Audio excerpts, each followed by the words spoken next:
What's up guys, typical Chris here.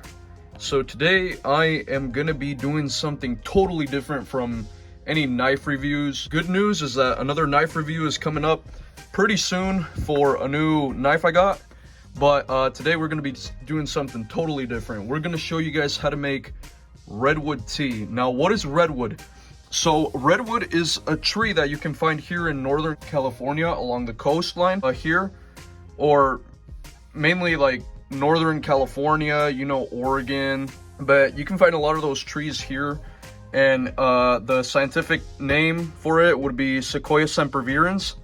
So this is just that. So these are the little needles that you would find off the little branches, and you basically you forage some of them and you give them a good cleaning. As you guys can see, I already cleaned them here, so you give them a good cleaning.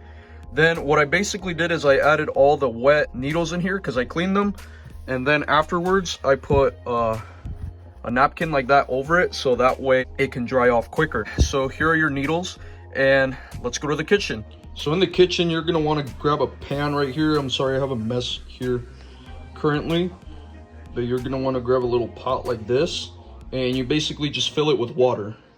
After you have filled your little pot here with water, all you do is you basically just add some redwood needles into it. So just like that.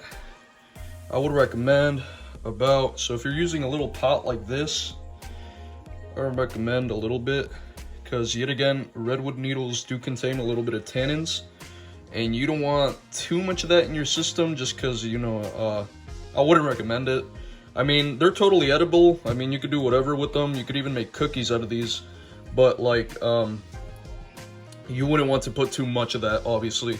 So like that is fine. And then you basically just set your stove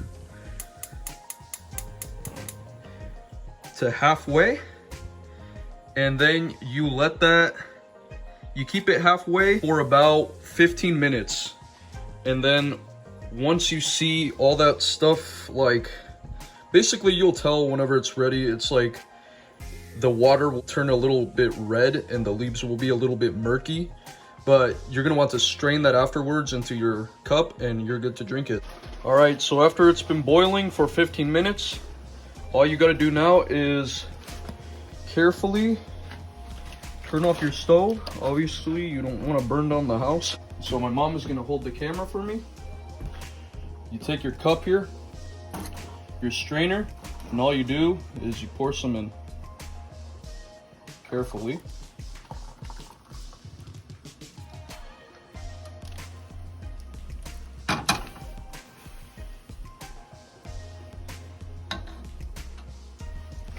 And just like that, you have poured in your redwood tea. Now, if you don't like it so loaded, you can also go ahead and put some excess water in, so that way you just get a little bit of that flavor, but not too much. But obviously I like mine loaded, so I put it in all the way. And now what you can do is basically just grab your spoon and sip up, or you can add some honey too. That's what I like to do. And that is how to make redwood tea. I hope you guys enjoyed this little tutorial here on how to make this amazing tea. And I hope you guys enjoy the recipe as is. I'll see you guys on my next video. Peace out.